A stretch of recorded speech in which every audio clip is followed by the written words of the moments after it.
Hey there, today we're going to be talking about basics with equine safety. With that, we're going to be talking about saddling, approaching, and mounting the horse. So these are the basics, essentials you're going to need whenever you start to become a rough and tough cowboy and cowgirl. So here we go. Alright, first thing you do is approach and halter the horse. When approaching the horse, always come head on or at an angle to the neck. Once you reach the horse, rub its shoulder or neck, never its nose first unless you're familiar to the animal.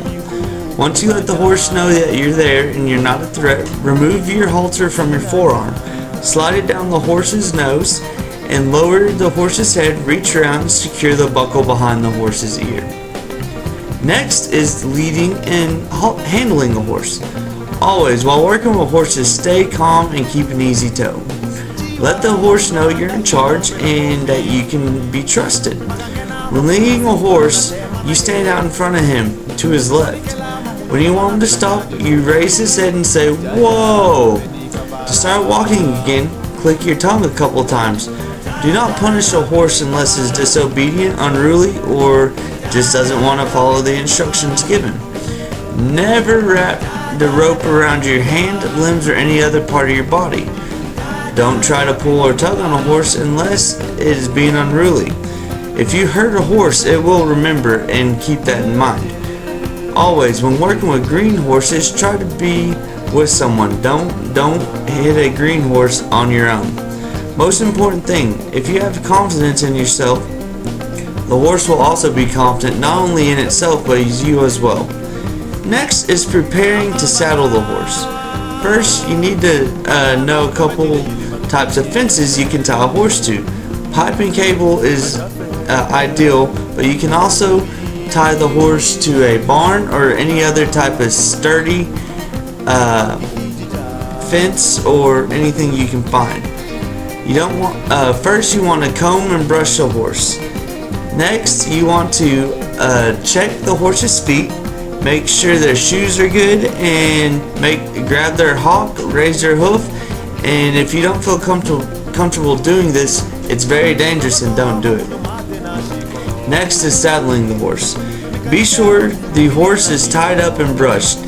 Next is to place a saddle pad on the base of the withers. Next, you place a saddle over the saddle pad, making sure it is not too far back or too high on the withers. Now it is time to cinch up the girth. If you're using a double rig saddle, make sure to do the front cinch tight and the back cinch is not too loose, but make sure it's loose enough that a deck of cards can fit between the horse and the cinch. Last, make sure the stirrups are at the right length for your legs. Next will be bridling the horse. Essentially, this is the same thing as haltering the horse, except for bridle, sometimes you use a bosel or a bit. Make sure that you know what you're doing. Slide your fingers into the back of the horse's mouth if it is a bit, but make sure you know what you're doing. Horse bites hurt and commonly get infected, and even sometimes you have to get your fingers amputated from the horse bite. Next would be mounting the horse. After you've saddled and bridled it, now it's time to just get on the horse and go for your ride.